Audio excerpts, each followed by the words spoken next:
যে একটা ডলফিন মারা গেল হালদা নদীর হালদা পরিবারের একটা সদস্য।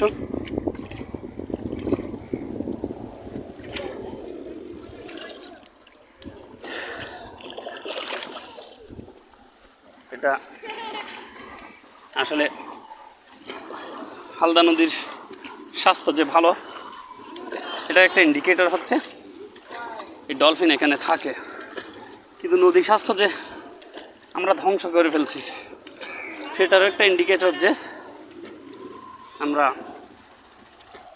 এই নদীকে বাঁচাতে পারতেছি না, এই মাছকে আমরা বাঁচাতে পারতেছি না, এই ডলফিনকে আমরা বাঁচাতে পারতেছি না। বড় বড় মাছ মারা যাচ্ছে, রুই কাতলা, এই ডলফিন মারা যাচ্ছে। তো এটা হচ্ছে কাটাখালী হালদা নদী।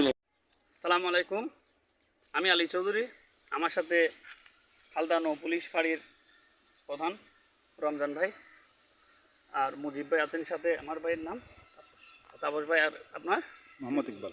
ইকবাল ভাইকে তো আমরা দেখাতে পারতেছি না, ক্যামেরায় আছে, ছবিতে দেখবেন সবাই। আমরা আজকে হালদা পরিবারের একটা গুরুত্বপূর্ণ সদস্যকে হারিয়ে ফেললাম। এই ডলফিন কিছুদিন আগে আমেরিকা মিশিগান থেকে একজন প্রফেসর এসেছিলেন, ড্যানিয়েল গঞ্জালেস, তার সাথে আমার কথা হয়েছিল ডলফিনের কাজ কি। তিনি আমাকে বললেন এই ডলফিন আছে বলেই হালদা নদীর পোনার এত দাম। আমি বললাম কিভাবে? তিনি বললেন ডলফিন দুর্বল মা মাছগুলিকে খেয়ে ফেলে, মেরে ফেলে। অসুস্থ মা মাছগুলি ডলফিনের শিকারে পরিণত হয় বলে শুধুমাত্র সুস্থ মা মাছগুলা থেকেই আমরা এখানে ডিম এবং পোনা পেয়ে থাকি। সে কারণেই এই নদীর কার্প জাতীয় মাছের পোনা এত বেশি চাহিদা। তো আমরা অত্যন্ত দুঃখের সাথে জানাচ্ছি একটা ডলফিন মারা গিয়েছে বলে শুনলাম।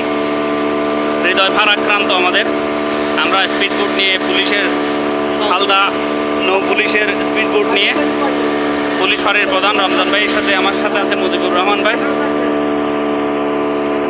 আমরা যাচ্ছি সেই ডলফিনটাকে উদ্ধার করার জন্য। আসলে তো রক্ষা করতে তো পারি না, এই ডলফিন কিন্তু আমরা অনেকেই জানি না এই ডলফিনের কাজ কি। কিছুদিন আগে আমেরিকা থেকে একজন প্রফেসর আসলেন, প্রফেসর ড্যানিয়েল গঞ্জালেস, তিনি বলছিলেন এই নদী যে সুস্থ, এই নদীর স্বাস্থ্য যে ভালো সেটার একটা ইন্ডিকেটর হচ্ছে এই ডলফিন। যে নদীতে ডলফিন থাকে সেই নদীর স্বাস্থ্য ভালো, এটা একটা ইন্ডিকেটর। দ্বিতীয়, এই নদীতে ডলফিন থাকার কারণেই হালদার পোনা পৃথিবীর সেরা।